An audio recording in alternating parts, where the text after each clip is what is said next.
ડીસા નગરપાલિકામાં માનનીય મંત્રી શ્રી પ્રવીણભાઈ માળીનો લોકસંવાદ કાર્યક્રમ સફળતાપૂર્વક યોજાયો। ડીસા નગરપાલિકામાં માનનીય મંત્રી શ્રી પ્રવીણભાઈ માળીનો લોકસંવાદ કાર્યક્રમ સફળતાપૂર્વક યોજાયો। 42 અરજદારોના પ્રશ્નોનું સ્થળ પર જ નિરાકરણ, છેવાડાના માનવી સુધી યોજનાઓ પહોંચે તે માટે રાજ્ય સરકાર કટિબદ્ધ। વન અને પર્યાવરણ મંત્રી શ્રી પ્રવીણભાઈ માળી। ડીસા નગરપાલિકા ખાતે રાજ્ય કક્ષાના વન અને પર્યાવરણ મંત્રી શ્રી પ્રવીણભાઈ માળી દ્વારા લોકસંવાદ કાર્યક્રમનું આયોજન કરવામાં આવ્યું હતું।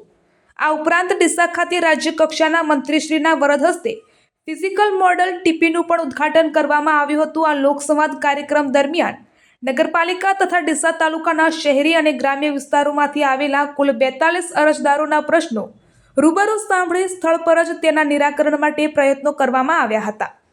વિવિધ વિભાગોના જિલ્લાના પદાધિકારીઓને ઉપસ્થિત રાખી માર્ગો, ગટર, પાણીની પાઇપલાઇન, ભૂગર્ભ ગટર યોજનાઓ, તળાવ, સ્મશાન ગૃહ, આંગણવાડી કેન્દ્રો, અટલવાડી, પ્રાથમિક શાળાઓ, આરોગ્ય, વીજ થાંભલા, વાહન વ્યવહાર, બસ સેવાઓ, રમતગમતના મેદાનો તથા સ્પોર્ટ સંકુલ જેવા વિવિધ મુદ્દાઓ અંગે લિખિત અને મૌખિક સૂચનાઓ આપવામાં આવી હતી।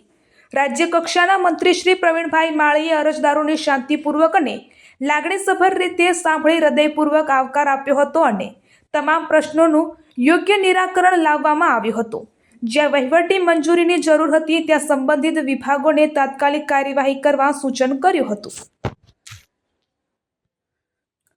આ જનસંવાદ કાર્યક્રમમાં રાજ્ય કક્ષાના મંત્રી શ્રી પ્રવીણભાઈ માળીએ જણાવ્યું હતું કે આ કાર્યક્રમનો મુખ્ય હેતુ ડીસા નગરપાલિકા અને તાલુકા વિસ્તારના નાગરિકોના વહીવટી તથા વિકાસલક્ષી પ્રશ્નોને સીધા સાંભળી તેમનું ઝડપી અને અસરકારક નિરાકરણ લાવવાનો છે, જેના માટે પ્રાંત કચેરી ડીસા ખાતે આ આયોજન કરવામાં આવ્યું છે, જેમાં લોકો દ્વારા વિવિધ પ્રકારના પ્રશ્નો રજૂ કરવામાં આવ્યા હતા અને તેમના ત્વરિત ઉકેલ માટે તમામ વહીવટી અધિકારીઓ સક્રિય સહયોગ આપી રહ્યા છે। તેમજ જનસંવાદ કાર્યક્રમ ગુજરાત સરકારના ગતિશીલ ગુજરાતના સંકલ્પને વધુ મજબૂત બનાવવાનો પ્રયાસ છે, જેના માધ્યમથી સરકાર પ્રજાની વચ્ચે જઈને તેમના પ્રશ્નોને સમજી યોગ્ય ઉકેલ લાવી શકે છે।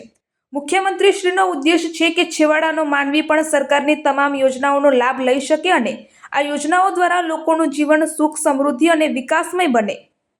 આ પ્રસંગે ડીસા નગરપાલિકાના પ્રમુખશ્રી, ઉપપ્રમુખશ્રી, કારોબારી સભ્યો, પ્રતિષ્ઠિત આગેવાનો, વિવિધ ગામોના સરપંચશ્રીઓ, પ્રાંત અધિકારીશ્રીઓ તથા વિવિધ વિભાગોના અધિકારીશ્રીઓ હાજર રહ્યા હતા।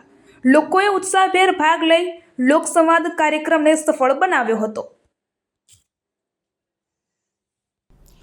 આજ રોજ ડીસાની જનતાના પ્રશ્નો માટે ડીસા નગરપાલિકા વિસ્તાર અને તાલુકા માટે એસડીએમ કચેરી ખાતે જનસંવાદ કાર્યક્રમ યોજવામાં આવ્યો।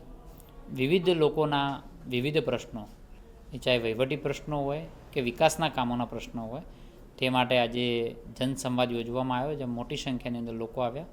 તેમના પ્રશ્નો ત્વરિત સોલ્યુશન આવે તે માટે સૌ અધિકારીઓ પણ ખૂબ સાથ સહકાર આપ્યો છે અને તેમના પ્રશ્નોનો નિવાડો તુરંત આવી જાય એ માટે આ જનસંવાદ કરવામાં આવ્યો છે।